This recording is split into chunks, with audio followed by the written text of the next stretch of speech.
que nos va a hablar sobre los partidos políticos en Colombia. Buenas tardes. Bueno, los partidos políticos surgieron en Colombia final 1848-1849, surgen, digamos, como consecuencia de lo que está sucediendo en Europa, lo que denominamos las revoluciones liberales del 48. Entonces, desde este punto de vista diríamos que lo que hacen una serie de individuos es traer lo que está sucediendo, sobre todo en Francia, y lo imponen aquí, lo imponen como un proyecto bipartidista en este caso. O sea, las ideas del Partido Conservador en términos generales son seguir con lo que ha venido la tradición, ¿cierto? La familia y Dios generalmente. ¿Eso qué significa? Es una idea conservadora, ¿cierto? Que no va a transformarse absolutamente nada dentro, digamos, como se ha desarrollado la historia política de Colombia.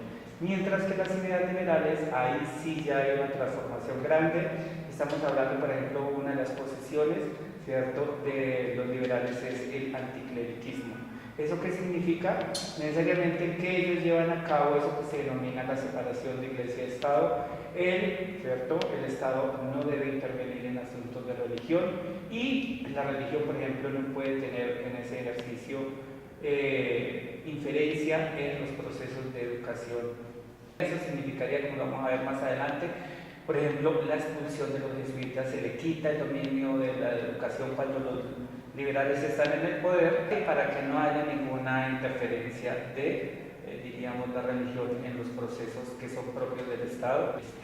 Bueno, profesor, sabemos que fue el Partido Conservador quien tomó el poder en los inicios de, digamos, la ideología política en Colombia. ¿Qué papel cumplía Mariano Ospina en el Partido Conservador? ¿Quién fue? Vemos que los inicios, sí, fue el Partido Conservador, diríamos, es un dirigente de ideas conservadoras. ¿Eso qué significa?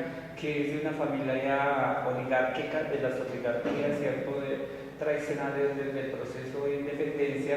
Son unas familias que necesariamente se apoderan del poder político, diríamos, no lo distribuyen alrededor de el grupo político o el partido, ¿cierto?, sino que son unos grupos oligárquicos que se apropian en ese proceso y son ellos o sus hijos, como lo vemos históricamente, los que, ¿cierto?, se convierten en los candidatos de esos partidos. Y necesariamente vamos a ver que, por ejemplo, al inicio, o la pugna que se da entre los partidos políticos por, diríamos, el desarrollo de las políticas, ¿cierto?, que cada uno va a llevar a cabo, lo vamos a encontrar, por ejemplo, cuando el Partido Conservador pierde el poder y sube el Partido Liberal. Se hacen una serie de reformas constitucionales, se incluye que, por ejemplo, la educación debe ser laica. Es lo que significa que no debe haber ningún ejercicio de formación religiosa en el proceso de la educación. Y, consecuencia de eso, vamos a ver que el Partido Liberal expulsa a los jesuitas en un momento dado de la historia de Colombia. ¿Qué papel cumplen los jesuitas dentro del orden político en el Partido Conservador? Diríamos que entre el orden del partido ninguno, pero sí necesariamente influyen mucho en la historia, ¿cierto?, del Partido Conservador, porque va a ser a partir del ejercicio ideológico. ¿Eso qué significa? Que necesariamente desde el púlpito, ¿cierto?, en las iglesias oscuras, ¿cierto?, van a jugar un papel fundamental en el ejercicio de el seguimiento y hacer parte del Partido Conservador. De forma ideológica, ¿cierto?, llevan a cabo. Necesariamente ellos apoyan el Partido Conservador porque se benefician de que el Partido Conservador esté en el poder. Por ejemplo, les dan el proceso de educación en este caso. Eso lo vamos a ver más adelante en el concordato, ¿cierto?, es el acuerdo que lleva a cabo tanto el papado en Roma con Colombia y que le va a otorgar un rol fundamental a la religión católica en el proceso de educación. Bueno, profesor, nosotros queremos saber, digamos, de qué personas está compuesto el Partido Conservador, es decir, digamos, personas del común o son personas de la burguesía. Necesariamente el Partido Conservador, los cuadros dirigentes del partido son las familias oligárquicas, o sea, los que tienen los poderes en lo local y en lo regional, también en lo nacional. Diríamos que son familias tradicionalmente ricas, de la tierra, ¿cierto?, son hacendados, etcétera, etcétera. Mientras las bases ¿cierto? Diríamos que son los campesinos, que son miembros de la religión católica. En comparación, por ejemplo, el Partido Liberal sí lo va a hacer el movimiento, por ejemplo, los artesanos, una serie de organizaciones sociales que van a cumplir una función dentro de la sociedad. Y desde ese punto de vista tienen algún proceso de acercamiento con eso que denominamos las doctrinas del Partido Liberal. Entonces, digamos que ellos no están de acuerdo, por ejemplo, con el ejercicio de que haya intervención por parte de la Iglesia en el proceso de educación, y por eso van a votar, ¿cierto?, por los liberales, porque ellos quieren que se lleve a cabo en el proceso de educación la secularización.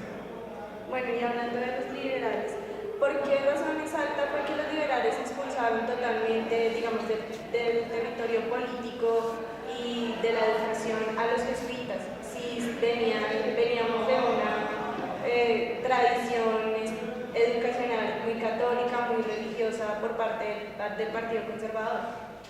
Por llevar a cabo el proyecto que se desarrolló en Europa, ¿cierto?, que constituyó lo que denominamos los estados modernos. Uno de los elementos fundamentales es la secularización del Estado, o sea, la Iglesia no debe participar. Aquí en Colombia, como tenía gran participación, porque si vemos, por ejemplo, la historia de la educación, necesariamente la Iglesia es la que va a jugar un papel fundamental en la historia de la educación. En Colombia, cuando vemos con la llegada de la conquista, por ejemplo, en el momento en que se funda la primera universidad, es de una organización religiosa que desde el punto de vista, el monopolio de la educación lo tenía, ¿cierto?, los religiosos. El Partido Liberal, cuando sube al poder en el 63, necesariamente va a llevar a cabo una reforma de la constitución de la Universidad Nacional, ¿cierto? Una universidad laica, una universidad que va necesariamente a formar en unas ideas liberales en los miembros de la sociedad. No significa que vaya a ser ideológica, ¿no?, sino necesariamente, cuando me refiero a las ideas liberales, es que no haya de por medio, por ejemplo, concepciones religiosas del mundo, sino que la educación laica es que se le enseñe los principios sobre la ciencia a los que se están educando o formando. Bueno, profesor, y por parte de los fundadores del Partido Liberal, queremos saber quién fue José Ignacio Márquez y cómo contribuyó en el Partido Liberal. Bueno, digamos que Márquez es un ideólogo que tienen acceso, ¿cierto?, a los diferentes escritos que se circularon en Europa en las revoluciones del 48. Ellos acceden a esos documentos, se identifican, digamos, con esos principios liberales de la sociedad y lo empiezan a llevar a cabo en el ejercicio. Entonces, ¿qué vamos a encontrar? Márquez es uno de los iniciadores del Partido Liberal Colombiano, y vamos a ver que además sus hijos, ¿cierto?, van a ser presidentes a la vez en la historia. Y nosotros encontramos un dato muy curioso, fue que la guerra mundial influyó en el crecimiento económico bajo la hegemonía liberal. Nosotros queremos saber por qué. Bueno, desde ese punto de vista, pues, se dio una cosa que denominamos teóricamente la sustitución de las importaciones. ¿Eso qué significa? Que Colombia importaba una serie de productos, ¿cierto? Cuando se dio la Primera Guerra Mundial, necesariamente entonces los países que nos abastecían estaban en conflicto, en guerra, luego dejaron de mandarnos esas mercancías y le tocó a Colombia desarrollar una industria. Entonces crearon las primeras industrias, ¿para qué? Para satisfacer esa demanda de esos artículos que antes los importábamos, pero que ahora no los traían por la guerra. Entonces lo que se hizo es crear las primeras industrias, y va a ser necesariamente un momento en que el Partido Liberal está en el poder, ¿no? Por ejemplo, la hegemonía conservadora va a finales del siglo XIX, más o menos de 890, no, porque es la Constitución del 86 y el concordato, cuando se llega al acuerdo con la Iglesia Católica, o sea, con el pontificiado, bajo un término que denominamos el concordato, que es el acuerdo que llega al Estado, ¿cierto?, que le delega la función de la educación a la Iglesia. Ese es un acuerdo. Está el Partido Conservador en ese momento, por eso se dice, ¿cierto?, se llega, y esa hegemonía conservadora va más o menos hasta finales de la segunda década del siglo XX, o sea, estamos hablando más o menos de 1928, cuando cae esa hegemonía conservadora, porque dan una serie de hechos, ¿cierto?, que pierden la legitimidad del gobierno conservador y sube el Partido Liberal. Y al subir el Partido Liberal tiene también entonces caída de la economía mundial, entonces eso hace que haya una transformación en el ejercicio de importación-exportación. También si hay una diferencia, vamos a verla sobre todo en el primer gobierno de López, que él va a llevar a cabo un proceso de reformas. Lo que hacen es incentivar por parte del Estado la importación de una serie de maquinarias. ¿Para qué? Para desarrollar esa industria de la cual estábamos hablando. Profesor, nosotros queremos saber cuáles fueron los hechos políticos más importantes que marcaron la hegemonía del Partido Liberal. Yo diría que corresponde a unos desarrollos constitucionales que sucedían de los partidos, que fue en 1849. Hay unos periodos en que sube el poder liberal, el poder conservador. Ellos lo que hacen es unas reformas a la Constitución, ¿cierto? Y las reformas, por ejemplo, más radicales las lleva a cabo el Partido Liberal.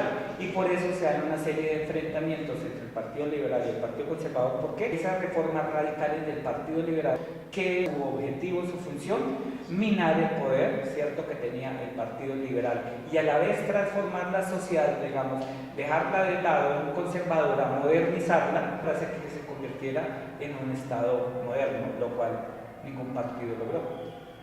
Ya para finalizar, profesor, respecto a todo lo que ya hemos hablado sobre el Partido Conservador y el Partido Liberal, yo quisiera su opinión personal. ¿Usted hoy en día bajo qué partido cree que estamos en este momento, digamos, en el gobierno en la Colombia actual?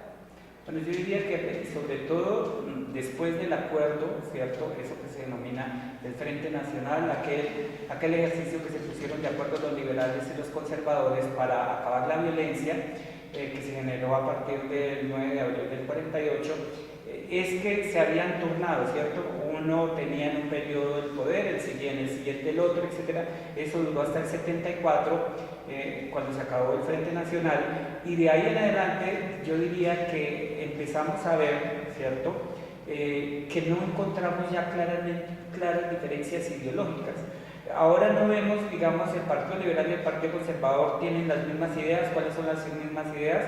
Hacer parte del presupuesto, ¿cierto?, apropiarse de una serie de proyectos para sus regiones, etcétera, etcétera, pero uno no encuentra diferencias ideológicas marcadas como las que se dieron al inicio de los partidos y más o menos a comienzos, hasta la primera mitad del siglo XX.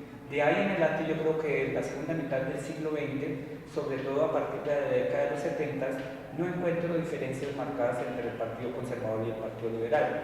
¿La gente cómo vota? La gente vota por tradición, porque por ejemplo pongo que la familia siempre ha sido liberal, ¿cierto? Los hijos se consideran liberales, van a votar por los liberales, lo mismo los conservadores. En el periodo de la violencia, ¿cierto?, ¿qué pasaba? Los pueblos o eran liberales o eran conservadores, y por eso se generó mucha violencia. ¿Por qué? Porque digamos que no se aceptaba, ¿cierto?, la convivencia de liberales y conservadores. Pero ahora yo diría que no hay diferencias ideológicas. La gente vota por tradición o por conveniencia. ¿Por qué? Porque el Partido Liberal entonces le va a dar a los hijos un trabajo, ¿cierto?, va a conseguir. Entonces la gente vota por eso que se denomina el clientelismo político. Bueno, profesor, muchísimas gracias por su tiempo y esta entrevista. Bueno, de nada.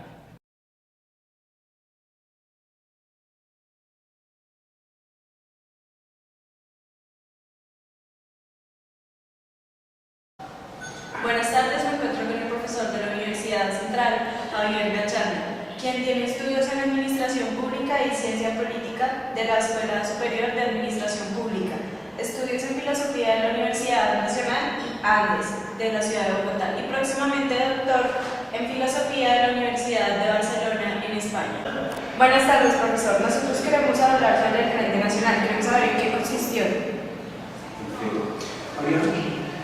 Tendría dos perspectivas respecto al Frente Nacional: la versión oficial y una versión distinta, una versión crítica sobre ese fenómeno político de Colombia. La versión oficial es que es la unión de los dos partidos tradicionales, el Partido Liberal y el Partido Conservador, con el fin de tratar una paz social y política que se había perdido en el país a raíz de la La muerte del líder Jorge Eliezer Gaitán en el año 1948. Eso generó una serie de fenómenos de violencia que son bien conocidos, son conocidos como el periodo de la violencia, y la versión oficial del Frente Nacional se unen estos dos partidos para propiciar un nuevo espacio político. Se alternan el poder, el Partido Liberal y el Partido Conservador. En la otra versión, que no es oficial, que es la versión perspectiva, y perspectiva que comparten distintos personas de la academia y de la historia, es que es un periodo sumamente dañino para la política, para la cultura política de este país, para la política de este país, porque es la dictadura de los dos partidos tradicionales. Partidos que habían organizado, habían desarrollado los crímenes del periodo conocido como la violencia. Y a estos partidos se les sale de las manos y se ven abocados a generar ese acuerdo, ese acuerdo. Se van a alternar el poder. Insisto en que es un periodo muy dañino porque no permite otro tipo de juego en la política, solamente ellos dos. Habría que preguntarse si ese periodo aún permanece. Esa es otra pregunta, profesor. Se supone que ya no está vigente, digamos, el acuerdo entre el Frente Nacional, que durante 4 años gobernaban el Partido Liberal y 4 años el Partido Conservador. ¿Usted opina que este acuerdo se mantiene vigente o si ya no se mantiene vigente porque se dio la ruptura de este acuerdo? De facto, el acuerdo sigue vigente. Sigue ahí la alternancia del poder de los dos partidos. En derecho no sigue, como acuerdo político, mejor no sigue. Nadie puede decir hoy, es que el Frente Nacional sigue ahí, de hecho no se habla de eso, pero la alternancia se mantiene. Lo único que han hecho es implementarse una figura de curiosa que es la tercería, darle ahí un espacio a un tercer partido, pues lo han ido modificando en estos años, en estas últimas décadas, pero realmente la alternancia se mantiene. Profesor, ¿quiénes estaban a la cabeza del Partido Liberal y Conservador cuando se propusieron este acuerdo del Frente Nacional? ¿Quiénes fueron los de la idea de formar este pacto? Por un lado estaba el señor Alberto Lleras Camargo, esto era del Partido Conservador, del Partido Liberal, perdón, pero es que se confunde, no saben, eso es el Partido Conservador o el Partido Liberal. Y el otro, no me acuerdo del Partido Conservador. Okay. ¿Cómo se dio la economía en el país? En este periodo, empieza toda esta alternancia, hay una gestión que uno podría de alguna manera reivindicar la gestión que se hizo sobre todo el periodo del tercer presidente, que fue Carlos Lleras Restrepo. Fue un manejo de la economía muy prudente en relación con relación al contexto latinoamericano. Fue un manejo que permitió cierta estabilidad económica en el país, insisto, frente a ese contexto latinoamericano, donde se dieron unos procesos inflacionarios muy complicados, unos procesos de desempleo muy graves, y aquí se lo ofreció, se trató de ajustar el empleo. Pero al mismo tiempo estuvo muy aislado. Es una política que no solamente está en el Frente Nacional, sino en general en este país, un manejo muy aislado en términos culturales, en términos políticos y en términos económicos, aislado del vecindario de América Latina y el resto del mundo. ¿Considera usted, profesor, que el Frente Nacional trajo consecuencias positivas o algún cambio positivo para la ciudadanía? Otra vez volvemos, la versión oficial y la versión crítica. La versión oficial, podríamos decir, como estamos en estos últimos tiempos hablando tanto de paz, podríamos decir que el Frente Nacional logra estabilizar políticamente y militarmente al país. ¿Sí? Por lo menos cerraron la posibilidad, es la versión oficial, cerraron la posibilidad de un cambio violento en ese momento, por efectos de las guerrillas que se conforman del proceso que las élites del país habían iniciado. un proceso violento que se hace necesario al inicio. Entonces, efecto positivo, se decanta un tipo de paz y no se logra en los grupos estados y armas llegar al poder. Versión no oficial, no tiene consecuencias positivas, tiene unas consecuencias negativas, desastrosas para el país, porque genera una cultura política y no hay alternativa. ¿Sí? Entonces, esta democracia restringida, si lo hablamos en algún momento, pues es muy dañina para el país, y hoy seguimos padeciendo las consecuencias adversas de ese proceso que arman los partidos tradicionales. Bueno, profesor, hablando de otra parte importante de la historia, queremos hablar sobre la Constitución de 1863.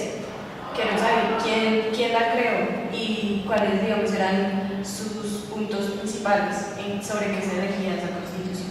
Yo creo que la segunda mitad del siglo XIX colombiano vale la pena insistir y hacer seminarios, cosas, un periodo bien interesante. Y una de las manifestaciones jurídico-políticas de ese periodo es la Constitución de 1863. El director de publicidad, ahora se me escapa el nombre del compañero, está haciendo su tesis de maestría sobre ese periodo, precisamente el director de la carrera de publicidad. Bien. La Constitución del año 63 es una constitución organizada por ese grupo que se llamó los radicales, liberales radicales. Y la cabeza visible era el general Tomás Cipriano Mosquera, conocido como el Mascachochas. Mascachochas porque en tantas guerras al general le volaron la mandíbula de un disparo, se la dañaron y le pusieron una platina. Moría insistentemente esa parte de la mandíbula de la mano. Este general es, digamos, la cabeza visible más ese grupo grande de liberales radicales y algunos liberales moderados que participaron en ese proceso. Se destaca de la Constitución un modelo republicano, que realmente es una cosa interesante para el periodo histórico en el que se encuentra, porque es una apuesta que hubiese puesto al día entre comillas, a Colombia frente al contexto internacional. El modelo republicano, porque ahí en ese momento se están terminando de consolidar los estados y sus estructuras en Europa y en Estados Unidos. Y el modelo republicano es la punta de lanza en ese momento histórico. Bueno, profesor, se ha dicho que durante la Constitución de 63 se volvieron mucho más frecuentes las guerras civiles entre estados y las revueltas contra gobiernos locales. ¿Cómo saber por qué se dio esta razón? Si usted nos está explicando que era un modelo más organizado, digamos, La Constitución, una de las características de la Constitución de 1863 es que implanta un modelo político-administrativo soportado sobre el federalismo radical, que daba una independencia a los distintos estados. Los estados independientes que conformaban esa república les daba mucha independencia militar, independencia económica. Esa independencia militar generó que se armaran fuertes ejércitos regionales en los distintos estados y las rencillas que venían desde el proceso de independencia se agravaron. Si no estoy mal, fueron alrededor de unas 40 guerras civiles. Entonces, la cosa que venía antes y que seguía después en la Constitución del 86, de la insistencia en el centralismo, se resuelve parcialmente en esa Constitución del año 63, pero genera ese efecto. Además, tenía la posibilidad de libre circulación de las armas. Es otro punto. Una cosa Sabemos que había absoluta libertad para comercializar y que por eso era mucho más fácil, digamos, para cada estado que era independiente armar su ejército. Pero también sabemos que hubo una crisis debido a esta libertad para comercializar en el 65 y queremos saber si es verdad que el Estado tuvo que vender en subastas públicas edificios conservados para cubrir los gastos del Estado, ¿sí? Sí, esto genera, estas guerras que se suceden unas tras otras, cuesta, ¿sí? Y alguien tiene que pagar. Si el Estado central, que se había reducido casi a su mínima expresión, ya no podía solventar. Y los estados independientes que conformaban esa unión podían solventar. Toda clase de cosas, toda clase de maniobras presupuestales, toda clase de maniobras fiscales para recolectar dinero. Y eso va ahogando el mismo proyecto de esa Constitución de 1863, se ahoga por ese tipo de libertad. Y es allí cuando surge la Constitución del 86. Y entonces volvemos, vamos a hacer la versión oficial y la versión crítica. En la versión oficial, la Constitución de 1886, después de la guerra del año 85, permite volver a un Estado centralista. Se impone el modelo centralista que antes había ensayado de la Constitución del 53 y de la del 63. Entonces la versión oficial nos dice que esa Constitución y el proceso político que la acompaña permite organizar la cosa económica del país, permite organizar la cosa política y cesar los enfrentamientos entre las regiones. Se inicia un periodo de estabilidad en el país. Podemos decir que a partir de la Constitución del 86 y la versión oficial se inicia un periodo auténticamente republicano. En la versión no oficial es una constitución ultraconservadora que quiere cerrar cualquier perspectiva de liberalismo en el país. Una de las confrontaciones fuertes del general Mosquera la tuvo con la Iglesia. Hay una famosa carta, sería interesante consultar, la carta que manda Tomás Cipriano Mosquera al Papa de la época Pío IX. Papa Pío IX se está metiendo a través de sus representantes en Colombia en el ejercicio de asuntos políticos. Y Tomás Cipriano le dice que quite a sus curas de la actividad política, que de la actividad política se encargan los políticos y pone al Papa en su lugar. Y hace varias expropiaciones de la Iglesia, quita los bienes para que sus bienes sean, según Tomás Cipriano, sean productivos. Por eso la discusión que nos acaba de comentar, profesor, la firma del concordato se vio afectada en algún momento. En ese momento se rompen las relaciones, no hay concordato. En el momento en que el periodo de la Constitución de 1863, Tomás Cipriano y sus seguidores expropian la Iglesia, sacan a las comunidades religiosas, en dos ocasiones, por ejemplo, sacan a los jesuitas, y eso se pone en la tarea de construir un espacio laico, ¿sí? Mientras que lo que va a hacer después Núñez en la Constitución de 1886 y el concordato de 1887 es entregarle partes fundamentales de la República a la Iglesia Católica. Por ejemplo, le entrega la educación. Vas a recordar el preámbulo de la Constitución de 1886. El preámbulo decía: en nombre de Dios, fuente suprema de toda autoridad.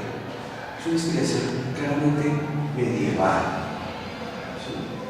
Mientras que la aspiración republicana de la Constitución del año 63 pues dejaba a un lado cualquier tipo de creencia religiosa. ¿Sí? Y eso siguió pesando tanto, esa presencia de lo religioso, que en el preámbulo de la Constitución de 1991 finalmente no se pudo sacar. Quedó ahí al ladito, ya no es la fuente suprema de toda autoridad, pero es invocando la protección de Dios, dice el preámbulo de la Constitución de 1991. Ahora, profesor, hay una inquietud en la Constitución, durante la Constitución de 1886, y fue que el presidente Rafael Núñez, elegido durante 1886 y 1892, y ejerció su poder solamente hasta 1887 y 1888. Porque tener cierta estabilidad en los mandatos que asumió. Hay que recordar que Núñez era liberal y después se convierte en conservador, ¿sí? Frente a la posición de los radicales como Tomás Cipriano Mosquera, pues él va hacia cada vez hacia una posición más conservadora. Y eso le genera ciertas dificultades en el momento de manejar sus periodos presidenciales. Es un momento muy violento en la historia nacional. ¿Considera usted que Núñez tenía algún interés político o económico? Parece ser que hay un interés, eso se discute todavía, un interés personal, una cosa personal. Está en el Palacio del Gobierno, está casado con doña Soledad Román. Era como él, de la rancia, aristocracia, cartagenera. Casa por lo civil y se casan en el consulado en París. Por lo civil. Y estamos hablando de doña Soledad era de una familia ultracatólica, o sea, yo creo que eran más católicos que el Pío IX, que era lo más reaccionario que se podía conseguir en la época. Entonces ahí tenían un resquemor y cuando van generando esa aproximación con la iglesia, van generando toda una aproximación con la iglesia cada vez más, hasta que logran cierta aceptación de esa unión, que es una unión por lo civil, y eso está muy mal visto. Entonces, hay un representante que tiene dos polos ahí cerca, dos polos de la iglesia católica, y alguno de esos ve con muy malos ojos esa unión. Otro es un poco más mediado. La capacidad de Núñez, habría que verlo, la capacidad de Núñez para negociar con estos personajes finalmente se impone y se abre la iglesia a recibir esa unión. Uno podría pensar ahí que como contraprestación surge el concordato, pero es un asunto personal. Hay un problema serio y es que se perdió en algún naufragio de Núñez, se pierde cerca de Cartagena, cae en el agua, una cantidad de correspondencia impresionante, que por supuesto jamás se recuperar, que podría dar luces sobre qué pasó, cómo se hizo la negociación, cuál fue la contrapartida que puso el pueblo de Rayo. Bueno, profesor, para concluir, pues acerca de toda esta entrevista, podemos concluir que el Frente Nacional, digamos, fue el hecho histórico que más marcó la historia de Colombia a mitades del siglo XX.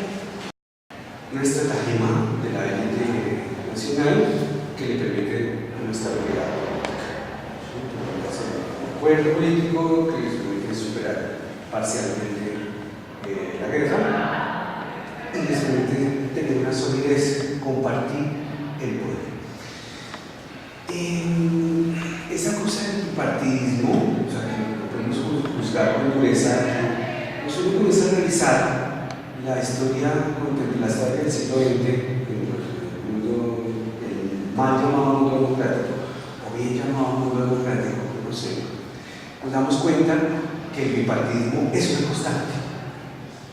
Por ejemplo, en Estados Unidos el bipartidismo atraviesa toda su historia política y ni siquiera tiene una tercería. Y al final, por ejemplo, la financiación de los partidos en Estados Unidos solamente se da para los dos partidos oficiales, los partidos dominantes, los demócratas y los republicanos. Aquí por lo menos tenemos un amado de tercería de otras fuerzas independientes que en algún momento pueden entrar en la negociación de las elecciones. Pero en otros países no aparece. En Europa, básicamente lo mismo. Se convierten en terceras, cuartas, quintas fuerzas en los parlamentos, pero básicamente estamos dominados por un bipartidismo.